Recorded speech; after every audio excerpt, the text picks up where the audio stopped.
한국이 제 가슴을 울렸습니다. 미국에서 10년간 국제선을 누볐던 승무원 헤일리 맥고번. 그녀는 단 하루만 머무를 예정이던 한국에서 예기치 않은 무언가를 마주하게 됩니다. 그리고 그 하루가 그녀의 모든 것을 뒤흔들었습니다. 그녀는 왜 안정된 삶과 익숙한 모든 것을 버리고 한국행을 결심했을까요? 그 이야기를 지금 시작합니다. 안녕하세요. 헤일리 맥고번입니다. 미국 아메리칸 항공사에서 승무원으로 10년 동안 일하면서 세계 곳곳을 누볐지만 휴가로 떠나는 여행은 언제나 특별합니다. 저는 일본의 금빛 단풍과 온천을 상상하며 비행 가방을 쌌습니다. 오랫동안 꿈꿔왔던 교토 여행이었죠.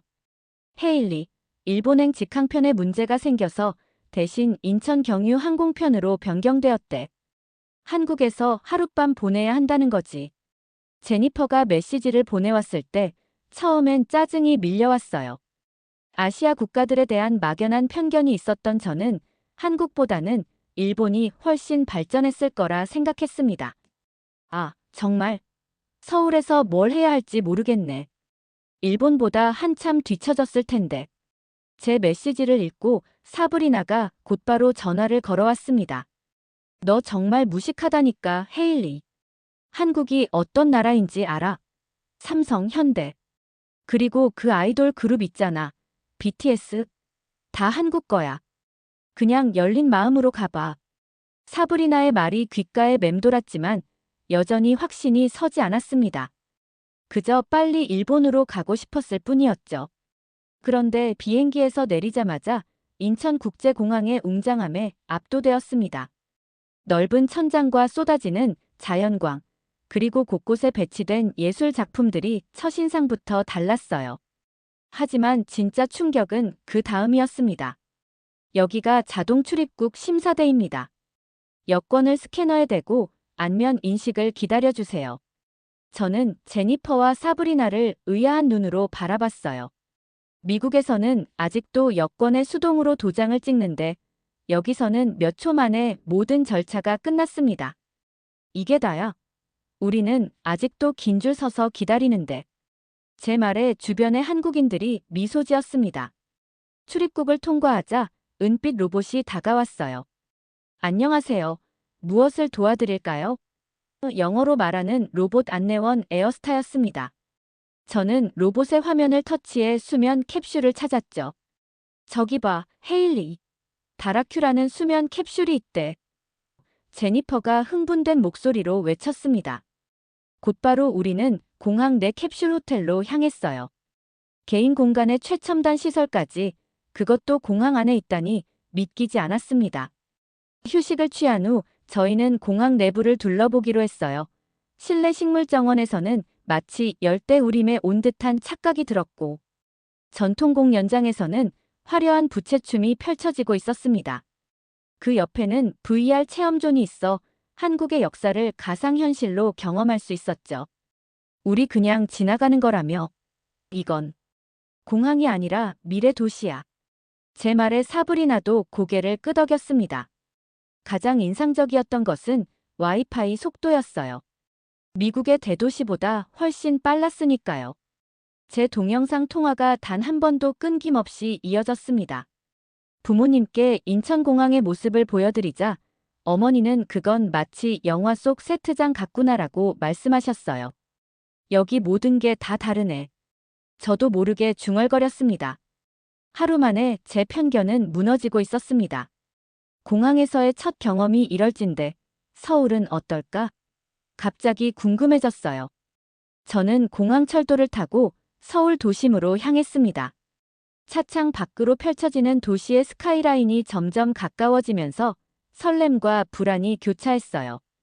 제니퍼는 창밖을 보며 연신 감탄사를 내뱉었고 사브리나는 여행 가이드북에 콜을 받고 있었습니다. 저기 봐. 한강이야. 사진보다 훨씬 넓네. 제니퍼의 손가락이 가리키는 방향으로 시선을 돌리자 푸른 물결이 보였어요.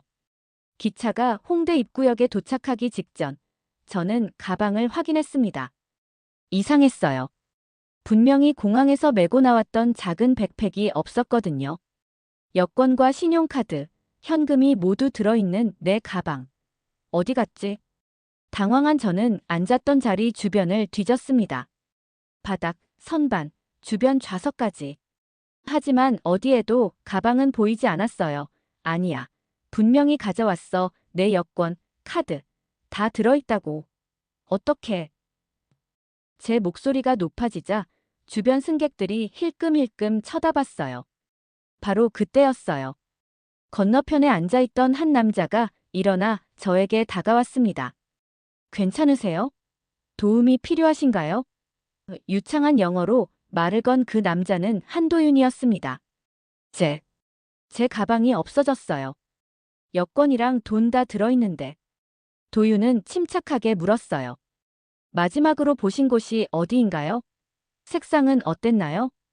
도윤은 즉시 휴대폰을 꺼내 철도 공사에 전화를 걸었습니다. 통화를 마친 후 미소를 지으며 말했어요. 공항역에서 누군가 주었대요. 유실물 센터에 보관 중이니 다음 역에서 내려서 되돌아가면 찾을 수 있을 거예요. 제 눈에 눈물이 고였습니다. 정말요? 어떻게 그렇게 빨리? 도윤은 겸손하게 웃으며 대답했어요. 한국에서는 흔한 일입니다. 많은 사람들이 분실물을 발견하면 바로 신고하거든요. 도윤도 자신의 일정을 미루고 저희를 도와주겠다고 했습니다. 30분 후 우리는 공항 유실물 센터에서 제 가방을 찾았어요. 여권, 카드, 현금 하나 빠짐없이 그대로였습니다. 이건 믿을 수 없네요. 뉴욕이었다면 절대 찾지 못했을 거예요. 한국은 신뢰 사회니까요. 남의 물건을 가져가는 건 큰 부끄러움이라고 생각해요. 가방을 찾은 후 저는 안도감에 한숨을 내쉬었습니다. 그제서야 도윤을 제대로 볼 수 있었어요. 도윤은 서울 시내에서 약국을 운영한다고 했습니다. 헤어질 때 도윤은 명함을 건넸습니다. 서울에 계시는 동안 도움이 필요하시면 언제든 연락하세요. 그의 명함을 받으며 이상한 감정이 일었어요. 호텔로 향하는 택시 안에서 제니퍼가 말했어요. 헤일리, 넌 정말 복이 많아. 가방도 다시 찾았고 멋진 한국 남자까지 만났잖아. 가방을 잃어버려서 다행이네. 저는 창밖을 바라보며 웃었습니다. 저는 호텔에 짐을 풀고 첫날 밤 서울의 밤거리를 탐험하기로 했습니다. 거리는 여전히 사람들로 북적였고 네온 사인들이 밤하늘을 수놓았습니다. 낯선 한글 간판들 사이에서 영어 메뉴판을 찾아 헤매다가 곧 편의점을 발견했어요. 안으로 들어가니 다양한 식품들이 진열되어 있었습니다. 특히 컵라면 코너가 눈에 띄었어요. 여러 종류의 라면 중 빨간 패키지의 불닭볶음면이 제 시선을 사로잡았습니다. 미국 뉴스에서 들어본 기억이 어렴풋이 있었어요. 이거 맵나요? 계산대의 직원은 제 질문에 큰 미소를 지으며 엄지를 치켜 세웠습니다. 편의점 한쪽 테이블에 앉아 컵라면을 준비했어요. 옆자리에 한국 대학생들이 호기심 어린 눈으로 저를 바라봤습니다. 외국인이 불닭을 먹네. 저거 못 먹을 텐데. 3, 2, 1. 뚜껑을 열자 매운 향이 코를 찔렀어요. 조심스럽게 한 젓가락 먹었습니다. 처음엔 달콤하고 고소한 맛이 느껴졌어요. 이거 정말 맛인. 말이 채 끝나기도 전에 입안에서 불이 났습니다. 눈에서는 눈물이 쏟아졌고 코는 시큰거렸어요. 으악! 물. 옆자리 학생들이 웃으며 우유를 건넸어요. 그때부터 지옥이 시작되었습니다.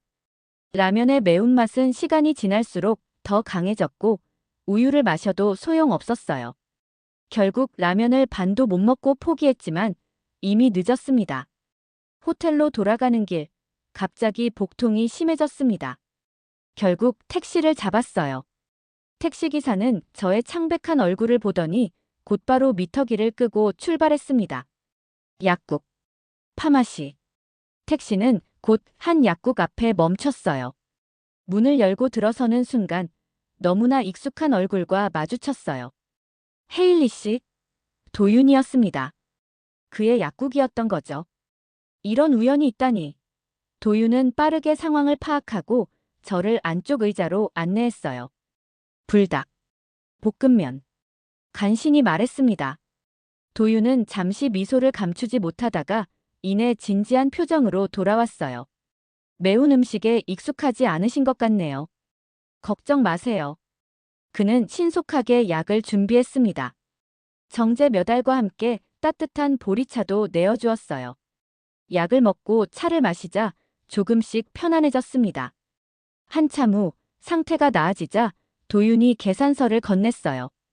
약값은 3,000원, 미국 달러로 약 3달러였습니다. 이게 다예요? 미국이었다면 적어도 30달러는 했을 텐데. 한국의 의료 시스템은 접근성과 가격 면에서 세계 최고 수준이에요. 외국인도 한국인과 같은 가격으로 치료받을 수 있고요. 정말 고마워요. 한국에선 외국인도 내 가족처럼 대합니다. 내일 몸 상태가 어떤지 체크하러 연락드릴게요. 호텔로 돌아와 제니퍼와 사브리나에게 오늘 있었던 일을 전부 이야기했어요. 두 사람은 키득거리며 제 모험에 감탄했습니다. 그래서 내일 일본 가는 거 어떡할 거야? 사브리나가 물었어요. 딱 하루만 더 있어 볼까 해. 이 우연이, 이 매운 라면이 제 인생을 바꿀 인연의 시작이 될 줄은 그때는 몰랐습니다. 저는 결국 일본행을 하루 더 미루기로 했습니다. 사브리나와 제니퍼도 별다른 반대 없이 동의해 주었죠. 항공사에 연락해 일정을 변경하는 과정도 의외로 순조로웠습니다. 아침에 도윤에게서 메시지가 왔어요. 건강은 괜찮으신가요? 혹시 오늘 시간이 되시면 맛있는 한식당 알려드릴게요. 불닭보다 훨씬 부드러운 음식들이요. 도윤이 알려준 식당은 호텔에서 멀지 않은 곳이었습니다. 우리 셋은 그가 알려준 주소를 따라 좁은 골목길로 접어들었어요. 번화가와 달리 이곳은 한적하고 고즈넉했습니다. 안으로 들어서자 한복을 입은 종업원이 우리를 맞이했어요. 테이블에 앉자마자 놀라운 광경이 펼쳐졌습니다. 10가지가 넘는 작은 그릇들이 테이블을 가득 채웠어요. 이게 다 반찬이라고? 다 공짜라고? 제니퍼가 눈을 동그랗게 뜨고 물었어요. 서비스입니다. 한국 식당에서는 기본 반찬이 제공됩니다. 라고 종업원이 설명했어요. 저는 믿기지 않아 다시 물었어요. 주문도 하기 전에 이렇게 많은 음식을? 우리가 주문한 삼계탕이 나왔을 때 그 뜨거운 국물과 부드러운 닭고기의 맛에 3명 모두 감탄했어요. 주인 아주머니가 외국인이란 걸 알고 영어로 된 작은 안내문까지 가져다 주셨습니다. 삼계탕 제대로 먹는 법이라는 제목의 종이였어요. 식사를 마치고 계산을 하려는데 주인 아주머니가 과일 3접시를 더 가져오셨습니다. 서비스예요. 식당을 나와 거리를 걷는데 제 휴대폰이 울렸습니다. 도윤이었어요. 음식은 어떠셨나요? 맛있게 드셨어요? 저는 진심을 담아 대답했습니다. 정말 환상적이었어요. 그런데 반찬이 너무 많아서 놀랐어요. 도윤이 웃음을 터뜨렸습니다. 그게 한국 음식의 매력이죠. 정이라는 게 있어요. 나눔과 베품의 마음이랄까. 정이요? 처음 들어보는 단어네요. 네, 말로 설명하긴 어렵지만 함께 느끼는 거죠. 혹시 저녁 시간에 한강 구경 어떠세요? 서울의 야경이 정말 아름다워요. 지하철을 타고 여의도 한강공원에 도착했습니다. 도윤은 이미 와서 기다리고 있었어요. 그의 손에는 작은 종이봉투가 들려 있었습니다. 이건 치맥이에요. 치킨과 맥주의 합성어예요. 한강에서 즐기는 서울의 대표적인 문화죠. 우리는 잔디밭에 돗자리를 펴고 앉았어요. 도시의 불빛이 한강 물결에 반사되어 마치 별들이 춤추는 것 같았습니다. 여기 정말 아름답네요. 더 놀라운 건 지금 시간이에요. 거의 밤 11시가 다 되었는데 저는 감탄했습니다. 이 시간에 여성분들이 혼자서도 안전하게 돌아다닐 수 있는 나라가 많지 않아요. 한국은 세계에서 가장 안전한 나라 중 하나거든요. 주변을 둘러보니 정말 그랬습니다. 젊은 여성들이 친구들과 또는 혼자서 걷거나 자전거를 타고 있었어요. 아무도 불안해하거나 주의를 경계하지 않았습니다. 이 나라 뭔가 이상해요. 제가 중얼거렸어요. 너무 안전하고 사람들은 친절하고 음식은 맛있고 이런 나라가 정말 존재한다니 믿기지 않아요. 저는 결국 일본행을 취소했습니다. 아직 한국에서 볼 것들이 너무 많았거든요. 제니퍼와 사브리나는 깜짝 놀랐지만 곧 이해했어요. 그들도 이 나라의 매력에 빠져들고 있었으니까요. 도윤이 관악산 하이킹 프로그램이 있다고 하는데 같이 갈래? 약속 장소에 도착하자 10명 정도의 다양한 국적의 외국인들이 모여 있었어요. 안녕하세요, 헤일리 씨, 제니퍼 씨. 오늘 날씨가 정말 좋네요. 그가 모두에게 인사한 후 간단한 안전수칙과 코스 설명을 시작했습니다. 하이킹이 시작되고 저는 자연스럽게 도윤 옆에 자리 잡았습니다. 산을 오르는 내내 도윤은 식물과 나무에 대해 설명해 주었어요. 그의 해박한 지식에 모두가 감탄했습니다. 특히 인상적이었던 건 산에 버려진 쓰레기를 보면 주저없이 줍는 모습이었어요. 정상에 도착해 서울의 전경을 내려다보았습니다. 빌딩 숲 사이로 한강이 유유히 흐르고 멀리 남산타워가 보였어요. 숨이 막힐 정도로 아름다운 광경이었습니다. 도윤이 모두에게 설명했어요. 서울은 1000년 이상의 역사를 가진 도시예요. 도시 곳곳에 고궁과 현대 건축물이 공존하죠. 저는 문득 아버지 생각이 났습니다. 아버지도 자연을 사랑했고 하이킹을 즐기셨거든요. 아빠가 살아있었다면 도윤을 좋아했을 거야. 라고 생각했어요. 도윤 씨, 제 아버지도 군인이셨어요. 해병대요. 엄격하지만 따뜻한 사람이었어요. 3년 전에 돌아가셨지만 제 목소리가 흔들리자 도윤이 조용히 말했습니다. 좋은 분이셨겠네요. 그분이 자랑스러워 하실 거예요. 산에서 내려오는 길, 도윤과 저는 자연스럽게 뒤처졌어요. 다른 사람들은 앞서 걸었고 우리만의 시간이 생겼습니다. 헤일리 씨, 내일 한국을 떠나시나요? 도윤이 조심스럽게 물었어요. 아니요, 며칠 더 있기로 했어요. 한국이 너무 좋아요. 황금빛 석양이 도윤의 얼굴을 비추었고 그 모습이 마치 그림처럼 아름다웠습니다. 저는 그 순간을 마음에 담아두었어요. 한국에서의 하루하루가 제 인생을 바꾸고 있었습니다. 그리고 그 중심에는 도윤이 있었어요. 약사이자 전사이며 이제는 제 마음속에 특별한 자리를 차지하기 시작한 사람. 저는 미국으로 돌아온 지 일주일째였습니다. 그러나 제 마음은 여전히 한국에 남아 있었어요. 아파트 창문으로 보이는 뉴욕의 풍경이 갑자기 낯설게 느껴졌습니다. 사람들의 부딪히는 어깨, 끊임없는 경적 소리, 서로 무관심한 표정들. 이 모든 것이 서울과 너무 달랐어요. 제 휴대폰이 울렸습니다. 도윤으로부터 메시지가 왔어요. 오늘은 어떠세요? 뉴욕 날씨는 좋나요? 도윤과는 매일 연락을 주고받았습니다. 시차에도 불구하고 그는 항상 제가 깨어있을 시간에 맞춰 메시지를 보내왔어요. 창가에 앉아 커피를 마시며 생각에 잠겼어요. 한국에서의 일주일이 제 인생 전체를 뒤흔들어 놓았습니다. 친절한 사람들, 안전한 거리, 효율적인 시스템, 그리고 도윤. 회사에서 온 이메일이 도착했어요. 인사고과 평가 결과라는 제목이었습니다. 내용은 충격적이었어요. 헤일리 씨의 서비스 태도가 최근 들어 냉담해졌다는 승객들의 피드백이 접수되었습니다. 그 말이 가슴에 박혔어요. 사실이었으니까요. 미국으로 돌아온 후 제 미소는 형식적이 되었고 승객들에게 보이는 관심도 의무적으로 변했습니다. 그 순간 묘한 충동이 일었습니다. 인터넷 창을 열고 대한항공 채용을 검색했어요. 놀랍게도 외국인 승무원 특별 채용 공고가 눈에 들어왔습니다. 하늘에서 한국의 정을 전하는 글로벌 인재를 모집합니다. 마치 운명의 부름 같았어요. 지원 동기에는 솔직하게 썼습니다. 한국에서의 짧은 경험이 제 삶을 바꾸었습니다. 그곳에서 느낀 따뜻함과 진정성을 세계 각국의 승객들에게 전하고 싶습니다.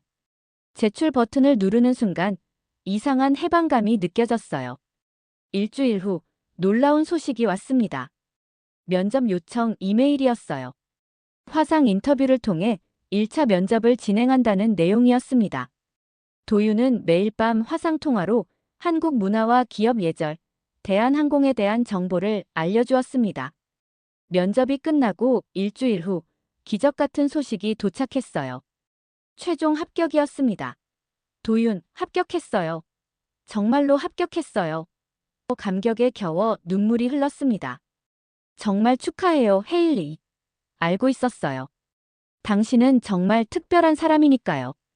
그날 저녁, 제니퍼와 사브리나가 축하 파티를 열어주었어요. 제니퍼도 저와 같은 항공사에, 사브리나는 서울의 패션 브랜드에 지원하기로 했어요. 꿈만 같았습니다. 한 달 후, 저는 인천공항에 도착했습니다. 이번엔 승객이 아닌 예비 승무원으로요.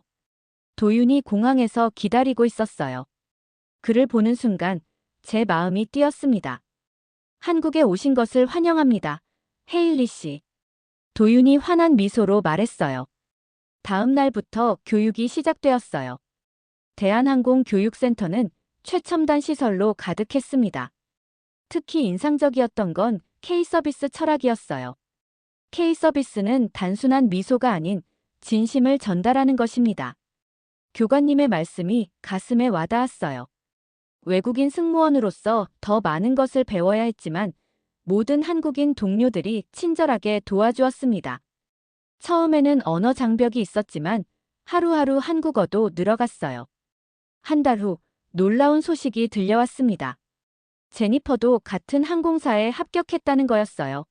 곧 그녀도 한국에 올 예정이었습니다. 사브리나도 면접을 앞두고 있었고요. 정말 제니퍼도 온다고? 믿을 수 없어. 제가 흥분해서 외쳤어요. 도윤은 미소 지으며 말했습니다.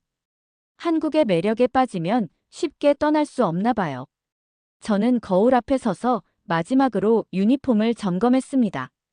깔끔하게 다려진 네이비 블루 재킷, 흰 셔츠, 그리고 스카프까지. 모든 것이 완벽해 보였어요. 오늘은 제 첫 비행 일정.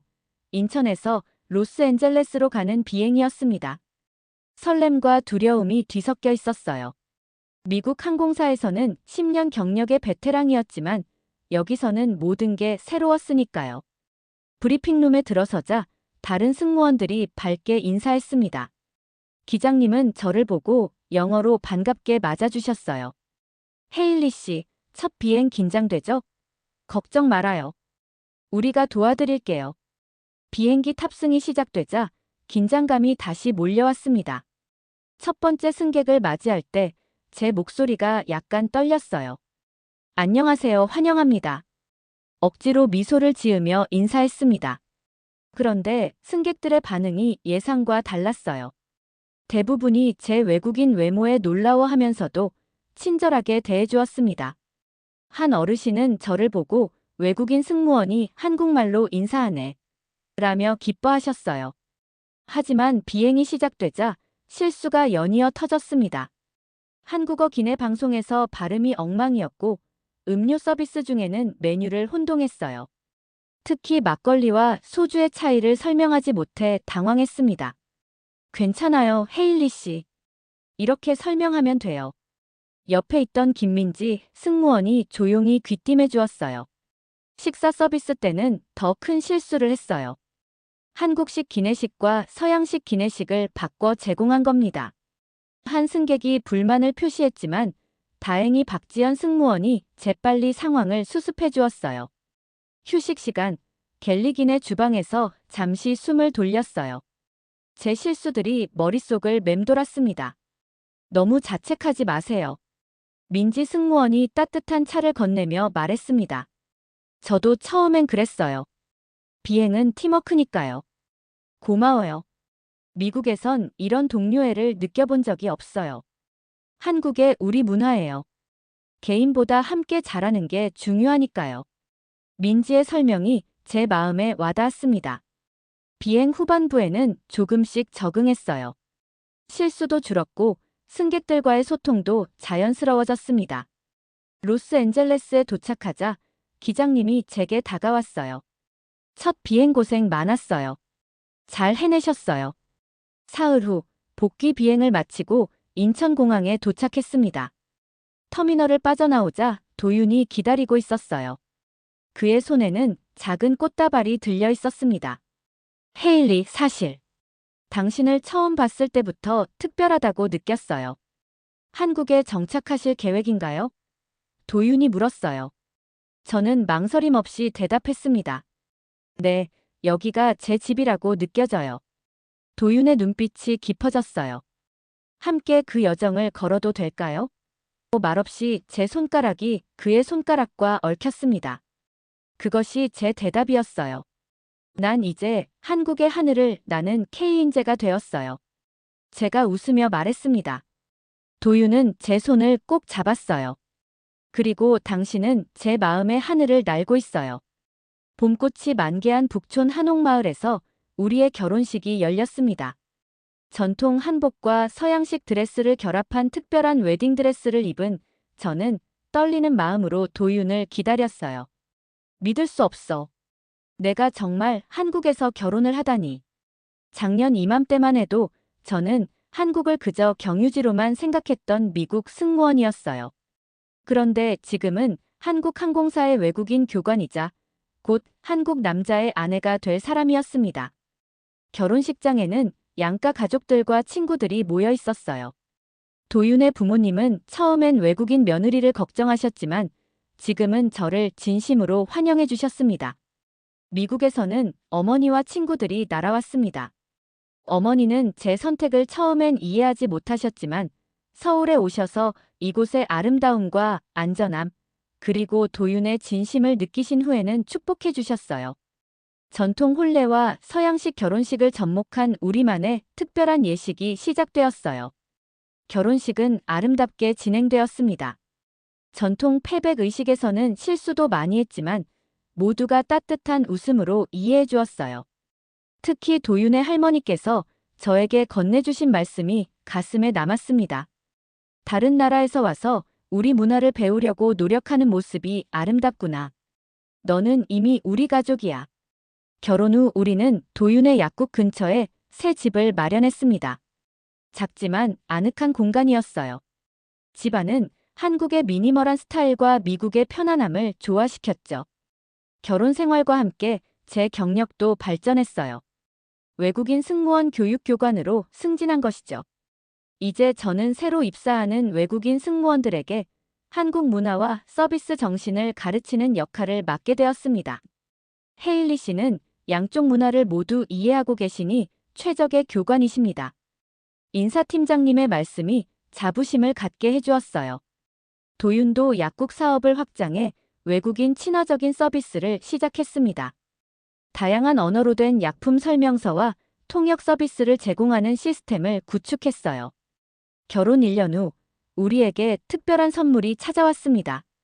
우리 아이는 두 문화의 아름다움을 모두 가질 거예요. 건강한 여자아이가 태어났고 우리는 그 아이에게 유나라는 이름을 지어주었습니다. 한국과 미국의 의미를 모두 담은 이름이었어요. 유나가 자라면서 우리 가정은 독특한 문화적 조화를 이루게 되었습니다. 추석에는 한복을 입고 차례를 지내며 추수감사절에는 칠면조 요리를 해먹었어요. 한국 생활이 늘 순탄했던 것만은 아니었어요. 때로는 문화적 차이에서 오는 오해와 갈등도 있었습니다. 특히 시부모님과의 관계에서 어려움을 겪기도 했죠. 하지만 도윤과 저는 서로의 문화를 존중하고 이해하려고 항상 노력했어요. 오늘은 유나의 5번째 생일이에요. 집에서 작은 파티를 열었습니다. 도윤의 가족들과 제 직장 동료들, 그리고 제니퍼와 사브리나까지 모두 모였어요. 헤일리, 한국에 온 지 벌써 6년이 됐네. 제니퍼가 와인 잔을 들며 말했습니다. 믿을 수 없어. 그때는 그냥 하룻밤 묵을 예정이었는데. 제가 웃으며 대답했어요. 사브리나가 얘기했습니다. 그런데 인생이 완전히 바뀌었지.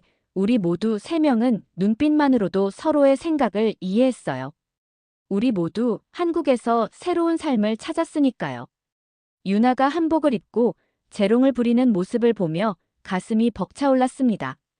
그 아이는 두 문화의 조화로운 결합이었어요. 파티가 끝나고 모두가 돌아간 후 도윤과 저는 아파트 베란다에 나와 서울의 야경을 바라봤어요. 한강 위로 떠오르는 달이 물결에 반사되어 마치 춤을 추는 것 같았습니다. 후회 없어요? 도윤이 문득 물었어요. 단 하나도요. 1000번을 돌아도 또 한국으로 오겠어요. 도윤의 눈빛이 달빛에 반짝였습니다. 헤일리, 당신은 이제 진정한 한국인이에요. 한국인이란 건 여권이나 출생지의 문제가 아니에요. 마음의 문제죠. 당신은 이미 한국의 정을 이해하고 삶으로 보여주고 있어요. 그의 말에 가슴이 따뜻해졌습니다. 6년 전 그저 경유지로만 여겼던 이곳이 이제는 제 삶의 중심이 되었습니다. 처음 인천공항에 도착했을 때 여긴 공항이 아니라 미래 도시였다고 생각했어요. 그런데 지금은 이 도시 전체가 제 미래가 되었네요. 도윤은 제 어깨에 팔을 두르며 미소 지었습니다. 운명이었나 봐요. 이제 이곳은 제 과거도, 현재도, 미래도 함께하는 곳이 되었습니다. 더 이상 이방인이 아닌 이 도시의 일부로서요. 이제 제 조국은 선택한 나라 대한민국입니다.